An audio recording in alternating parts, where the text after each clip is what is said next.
বিশ্ব রাজনীতিতে আলোড়ন তুলেছে একটা চিঠি। এতটাই ক্ষমতা এই চিঠির যে বিশ্ব রাজনীতির চাকাও ঘুরিয়ে দিতে পারে অবলীলায়। মধ্যপ্রাচ্যের পারমাণবিক ইস্যুতে লেখা এই চিঠি মোড়ল রাষ্ট্র আমেরিকার প্রেসিডেন্ট ডোনাল্ড ট্রাম্পের, যার গন্তব্য পারস্য উপসাগরীয় দেশ ইরান। যেহেতু দেশ দুটোর তেমন সদ্ভাব নেই, তাই চিঠি হাতে পাওয়া না পাওয়া নিয়েই এক প্রস্থ বাকবিতণ্ডার সাক্ষী হয়েছে বিশ্ব। পরবর্তীতে চিঠি হাতে পেলেও ইরান জানিয়েছে এই চিঠির বক্তব্য অর্থহীন। তবে সম্প্রতি ইরান এই চিঠির বিষয়ে জানিয়েছে নতুন বার্তা। বর্তমানে বিশ্ব পুড়ছে গাজা ও ইয়েমেন ইস্যুতে। যুদ্ধবিরতি শেষ করে নতুন সংঘাতের সূচনা করেছে দখলদার ইসরায়েল। যুদ্ধবিরতির আলোচনা ব্যর্থ হওয়ার পর ইসরায়েল নতুন করে গাজার উপর ব্যাপক হামলা শুরু করে। ইসরায়েলি সেনাবাহিনীর বিবৃতি অনুযায়ী উচ্চ পর্যায়ের রাজনৈতিক নির্দেশে হামাস এবং অন্যান্য প্রতিরোধ গোষ্ঠীর বিরুদ্ধে ব্যাপক সামরিক অভিযান চালানো হচ্ছে। ফিলিস্তিনি সূত্র অনুসারে ইতোমধ্যে প্রায় 710 জনের বেশি মানুষ নিহত হয়েছেন এবং অনেকে আহত হয়েছেন ইসরায়েলের হামলায়। এই হামলায় আন্তর্জাতিক কৌশলগত সমীকরণ পরিবর্তন হচ্ছে। ওয়াশিংটন মস্কোর ঘনিষ্ঠতা ইসরায়েলের জন্য এমন একটি নতুন সুযোগ তৈরি করেছে যেখানে তারা আন্তর্জাতিক চাপ ছাড়াই আগ্রাসী নীতি বাস্তবায়ন করতে পারছে। পশ্চিম এশিয়ার উত্তেজনা যখন তুঙ্গে, তখন পুরনো চিঠির নতুন কোন খবর জানাতে চাইছে ইরান, সেটা নিয়ে তৈরি হয়েছে তীব্র কৌতূহল। সংযুক্ত আরব আমিরাতের মাধ্যমে ইরানের সর্বোচ্চ নেতার কাছে ট্রাম্পের পাঠানো চিঠিতে চুক্তি অথবা যুদ্ধ, এই দুই বিকল্পের কথা বলা হয়েছে, যা ওয়াশিংটনের ইরানের উপর সর্বোচ্চ চাপ প্রয়োগের কৌশল। ডোনাল্ড ট্রাম্প সম্প্রতি ইরানকে সতর্ক করে বলেন, আনসারুল্লাহ বাহিনীকে কোনো ধরনের সহায়তা দিলে তেহরানের পরিণতি হবে ভয়াবহ।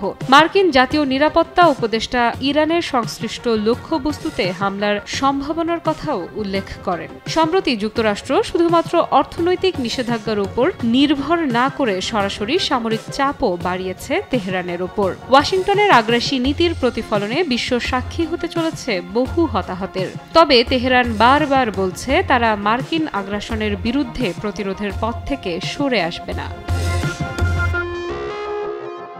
টানা সপ্তমবারের মতো বেস্ট টিস্যু পেপার ব্র্যান্ড হিসেবে স্বীকৃতি পেয়েছে বসুন্ধরা টিস্যু। ডোনাল্ড ট্রাম্পের আলোচিত চিঠির বিষয়ে ইরানের পররাষ্ট্রমন্ত্রী আব্বাস আরাকচি বলেন, আমাদের নীতি আপাতত সরাসরি আলোচনা নয়। হুমকি ও সর্বোচ্চ চাপের মুখে ইরান ওয়াশিংটনের সঙ্গে সরাসরি আলোচনা প্রত্যাখ্যান করছে। পুনরায় পরমাণু চুক্তির জন্য 3টি ইউরোপীয় রাষ্ট্র, যুক্তরাজ্য, জার্মানি এবং ফ্রান্সের সাথে কয়েক দফায় আলোচনা করেছে ইরান। শুধু তাই নয়, ইরান বর্তমানে রাশিয়া এবং চীনের সাথেও আলোচনা করছে পারমাণবিক চুক্তির বিষয়ে।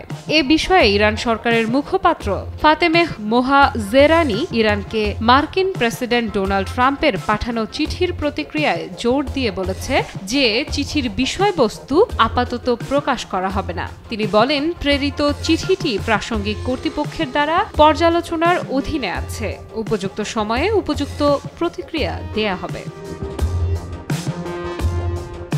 বিশেষজ্ঞদের মতে ট্রাম্পের চুক্তি স্বাক্ষর করা অথবা যুদ্ধে জড়িয়ে পড়ার নীতি রাজনৈতিক পরিসরে ইরানের প্রতি সর্বোচ্চ চাপ প্রয়োগের নীতির অংশ, যা একদিকে অর্থনৈতিক নিষেধাজ্ঞার মাধ্যমে তেহরানকে দুর্বল করার চেষ্টা করছে, অন্যদিকে দেশটিকে ওয়াশিংটনের রাজনৈতিক ইচ্ছা মেনে নিতে বাধ্য করছে। এই চিঠির সঙ্গে নতুন নিষেধাজ্ঞার ঘোষণাও এসেছে। এটি ইরানের অর্থনীতিকে দুর্বল করার মার্কিন পরিকল্পনার অংশ। মধ্যপ্রাচ্য একটি অত্যন্ত সংবেদনশীল সময়ের মধ্যে প্রবেশ করছে। ইরানের সামনে অপেক্ষা করছে জটিল পরিস্থিতি। আফরিদা ইফরাত, নিউজ 24।